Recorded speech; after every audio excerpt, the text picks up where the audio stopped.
국민의힘 당대표에는 한동훈 씨가 당선됐네요. 어떻게 평가하시나요? 예상을 뭐 한 사람도 있고 네. 예상을 못한 사람도 있는데 그래요? 네. 근데 뭐 저 같은 경우는 중간 정도 가면서 아 이게 윤석열 한동훈이 대충 손 잡았구나 저는 그런 판단했거든요. 네네. 그래서 세게 이 윤석열 쪽에서 태클이 들어오지 않았기 때문에 넉넉히 이겼다. 저는 네. 중반 정도 그렇게 판단했습니다. 그러니까 친윤이 반한동훈으로 결집한 국면은 아니었다라고 판단하시는 거네요. 그 개별 의원들은 모르겠는데 네네. 문제는 윤석열 본인이죠. 윤석열 본인이 청와대에서 야 한동훈 죽여 이런 메시지가 가냐 안 가냐 문제인데 그거는 안 가는 걸로 저는 파악하고 있어요. 어떤 뭐 근거가 있으세요? 아니면? 그때 제가 그 말씀드린 적이 있었는데 네. 청담동 술자리가 지금 워낙 지금 코너로 몰려있기 때문에 네. 그 청담동 술자리를 조작하는 지금 이 키맨이 최명성 변호사랍니다. 네. 그 최명성 변호사는 결국 대통령실에 민정수석실로 들어갔는데 이건 윤석열 한동훈이 둘이 협의하지 않고는 안 되는 문제예요. 네. 청담동 청담동 술자리에 나가서 지금 패퇴하고 있는 건 한동훈이지만은 그 술자리의 주요 인물은 윤석열이기 때문에 같이 걸려 있거든요. 네. 저는 이미 그때부터 이미 한 배를 탔구나. 그래서 원래 한 배를 탔던 사람들인데 약간의 갈등이 생겨서 어석해지거나 서먹서먹했다가 역시 다시 한 배를 탔다. 그러니까 크게 이제 두 사건이죠. 네. 청담동 술자리는 같이 걸려 있고 네. 이 8월에 지금 예정돼 있는 김정철 검사 탄핵 여기도 같이 걸려 있단 말입니다. 그러니까 윤석열 한동훈은 이미 범죄 행위에 같이 걸린 게 많아서 네. 밥그릇 싸움 이상의 서로 뭐 치명상을 입히는 싸움 못한다. 그리고 아까 말씀드린 대로 청담동 술자리가 갑자기 위기에 빠지면서 그때 이미 손을 잡았다고 저는 보고 있습니다. 그러나 윤석열 한동훈 사이의 긴장감은 여전히 남아 있는 거겠죠? 이제 문제는 그 한동훈 파죠. 한동훈. 네. 한동훈이라기보다는 한동훈을 뒤에서 지원하고 있는 조선일보라든지 네. 이 재벌이라든지 뭐 진중권 뭐 김경록 좌파라든지 네. 한동훈을 당권으로만 만족하는 사람들이 아니잖아요. 그렇겠죠. 대권을 창출해야 되는데 윤석열과의 차별화 없이는 안 된단 말입니다. 네. 그 차별화를 시도하겠죠. 여기서. 근데 윤석열의 차별화는 윤석열이 용인해 주는 선까지만 가능할 겁니다. 그러면은 뭐 정무수석이든 비서실장이든 누군가든 아니면 직거래를 하든 간에 부지런히 대화를 하고 약속 대련을 위한 합을 맞춰 볼 거다 이렇게 관측하시는 건가요? 그러니까 차별화를 어느 선까지 용납해 주느냐 윤석열이 네네. 이제 아마 요구를 할 거예요 분명히 한동훈 쪽에서. 네. 그러니까 이걸 제일 쉽게 설명할 수 있는 게 전두환 노태우 사이거든요. 그때 분명 이제 87년도에 전두환과 차별 없이는 집권은 어려웠던 상황이니까 네. 차별을 했죠. 아니면 부정선거를 해야 되죠. 예, 차별화에서 가장 이제 큰 차별화가 그 6.29 네. 사기죠, 사기. 그 전두환이 한 걸 노태우가 한 것처럼 했고 그걸 한 다음에 보통 사람들이라는 이제 그러니까 그 당시 국민들이 전두환이라는 이제 이른바 이 독재자한테 질렸기 때문에 네. 보통 사람들을 굉장히 신선했습니다. 그거가 그걸 전두환이 용납해 준 거 아닙니까? 그러니까 한동훈도 마찬가지. 윤석열에 대해서 지금 사람들이 그냥 염증을 내는 부분들이 있을 텐데 뭐 술도 있을 거고 뭐 막말도 있을 거고 부인. 뭐 검찰 독재도 있을 거고 네. 부인도 있을 건데 그걸 어쨌든 한동훈은 이 차별하는 데 있어서 윤석열이 도장을 찍어줘야 될 겁니다.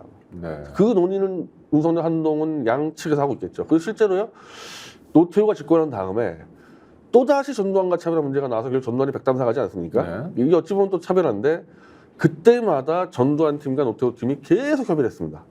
한 번 할 때마다. 그러니까 실제로 노태우가 백담사를 보낼 때 그때까지도 전두환 노태우는 싸운 게 아니었어요. 협의를 하면서 갔단 말이에요. 네. 이 정도는 퍼포먼스를 보여줘야 국민적 분노를 잠재울 수 있으니 두환이 네가 백담사에 잠깐만 갔다 와라 공기도 좋으니 뭐 이런 정도의 합의였다. 그 아마 기억하시는 분이 있을 텐데 그 전에 아마 50 청문회에 전두환이 나와서 사과하니 많이 했는데 네. 그게 나와서 게임 끝내자고 했는데 나와서 전두환이 질러버려가지고 더 악화가 되니까 안 되겠다. 백담사까지 갔다 와라 해서 전두환이 오케이 해서 간 거 아닙니까? 백담사 결국에는. 이제 윤석열과 한동훈이 그런 쇼를 준비한다는 거죠. 윤석열 한동훈 관계를 자세히 알려면 전두환 노태우와의 관계를 살펴보면 답이 어느 정도는 나온다. 그 둘이 절대 떨어질 수 없었던 이유도 같은 범죄 공동체였기 그렇죠. 때문에 떨어질 수 없었던 거고 막판에 결국 고민하다가 전두환을 선택할 수 없었죠. 노태우를 선택한 거랑 마찬가지로 원희룡이나 윤상현보다는 한동훈이 훨씬 안전하죠. 윤석열 입장에서는. 네. 원희룡 얘기가 나와서 말인데 이분은 윤석열 대통령이 밀어서 당대표 선거에 나왔다고 했지만 형편없습니다. 그래도 나경원 후보보다 많이 받았는데요. 내일이 있을까요? 원희룡의 내일.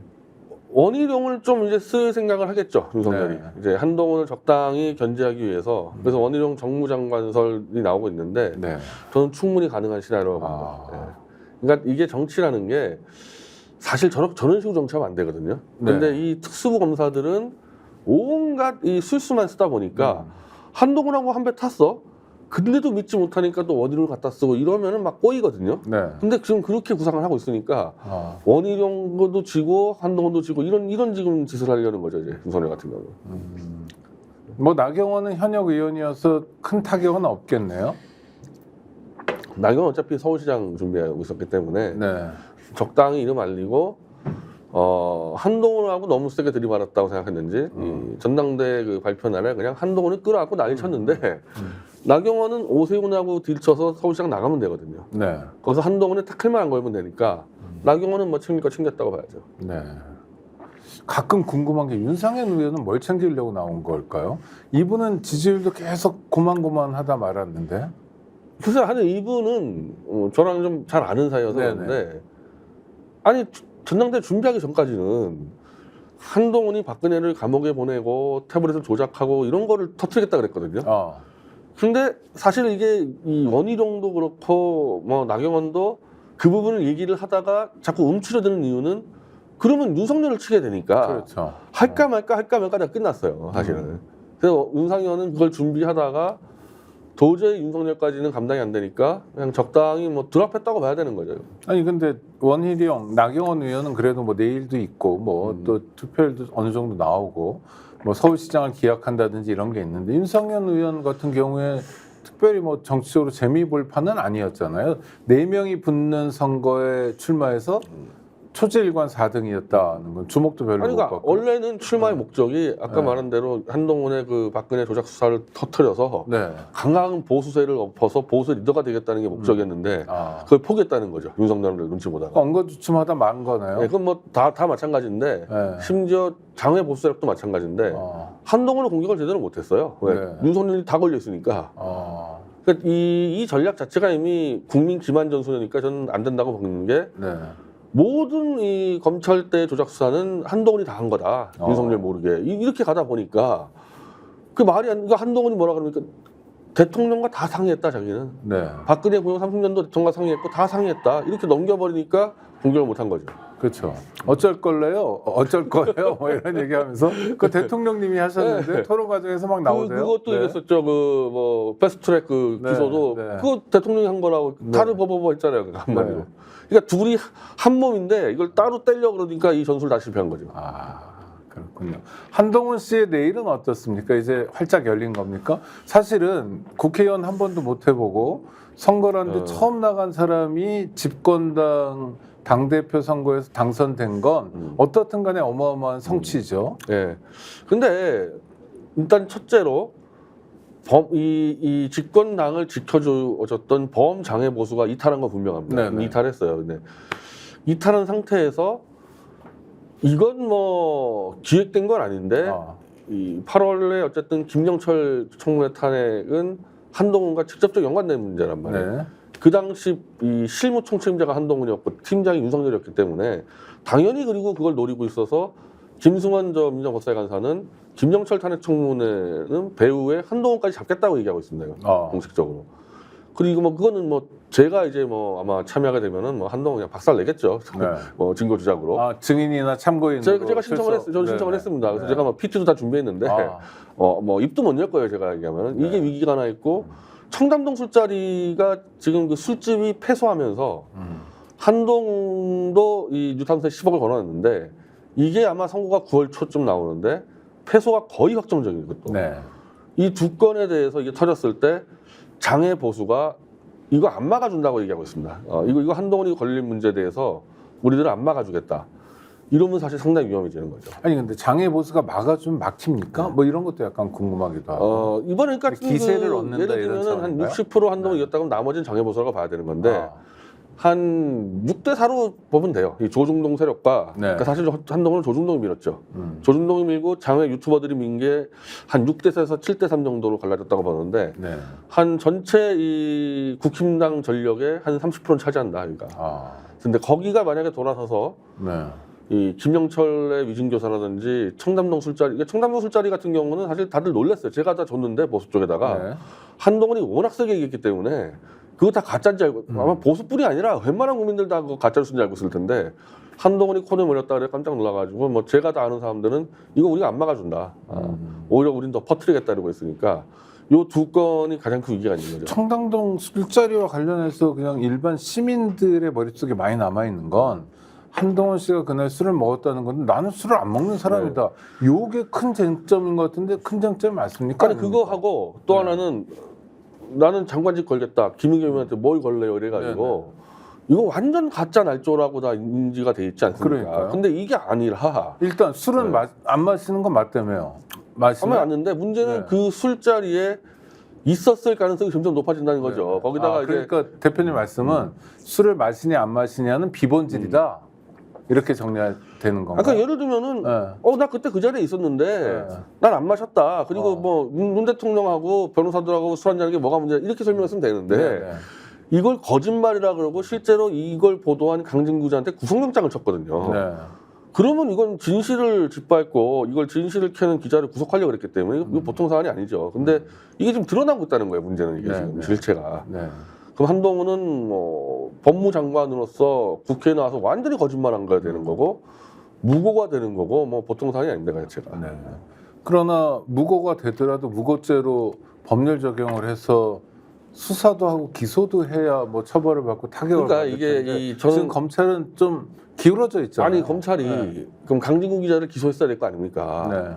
구속영장을 쳤는데 영장이 기각됐어요. 네. 그러면은 그냥 불구속 기소했어야 될 거 아니냐. 그렇죠. 1년째 기소도 못 하고 있는데 네. 못하는 이유가 자꾸 한동훈이 없었다는 증거가 없으니까 그 자리에 한동훈이 없었다. 그리고 그 술자리가 열리지 않았다. 이 증거가 없고 우리가 있었다는 증거가 더 나오니까 지금 기소도 못 하고 있는 상태거든요. 아니 강진구 기자 사건에 대해서 만약 기소도 못할 상황이라면 무혐의로 종결을 하면 되잖아요. 그것도 안 하고 그냥 엉거주춤 사건만 갖고 아니 있는 무혐의가 거예요. 돼버리면은 한동훈 이쪽에 문제가 있었다는 되니까. 얘기가 네. 되는 거냐 이러니까 문제가 되니까 지금 들고 있는 건데 도이치모터스 주가 조작 사건 들고 있듯이 들고 있는 거예요? 더 심각한데 그거보다는 이게 그러니까 최명성 변호사를 대통령실에 넣어서 네. 검찰 경찰을 조인트를 까서 무조건 기소를 밀어붙이고 있단 말입니다 이게 지금.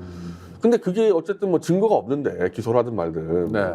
뭐 어떻게 하겠어요 재판 나오면은.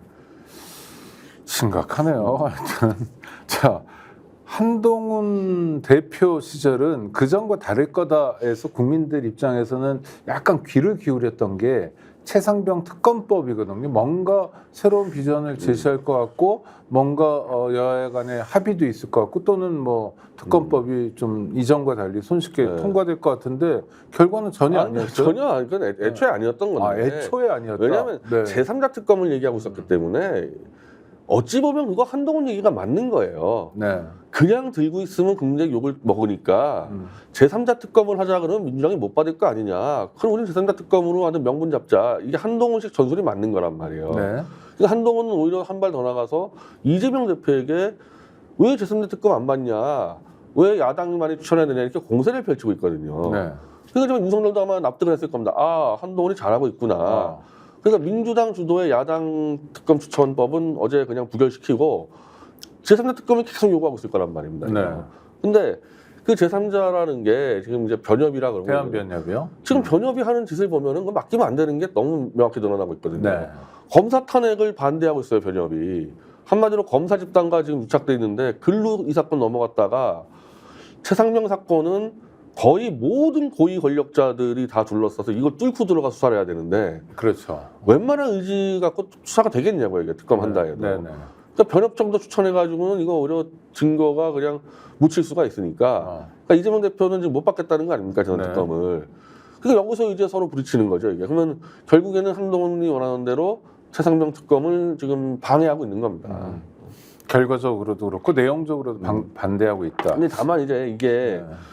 민주당이 더 세게 한동훈을 잡아야 될 게 지금까지 특검은 원래 박근혜 국정농단 특검 이전에 다 제3자 특검이었어요. 네. 성공한 게 하나도 없습니다. 특검 수사에서.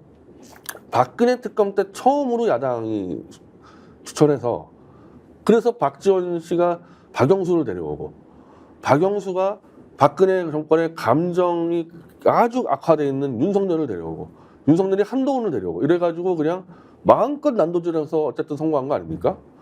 아니 그러면은 지금 한동훈도 그렇고 윤석열도 그렇고 제3자 특검을 반대한다 그러면은 당신들이 어찌 보면 건국 이래 최초로 야당만이 추천한 특검을 해서 박근혜를 잡아내면서 출세가 좀 달렸는데 그렇죠. 대통령과 법무부 장관이 된 그러면은 거죠. 당신들은 지금 그 특검이 잘못했다는 얘기냐? 우리도 지금 똑같이 해가지고 너희들 같은 칼잡이를 써가지고 특검하겠다는 건 당신들 왜 방해하냐? 박근혜 특검 때 무슨 짓을 한 거냐? 이렇게 공세를 펼 수 있는 거죠.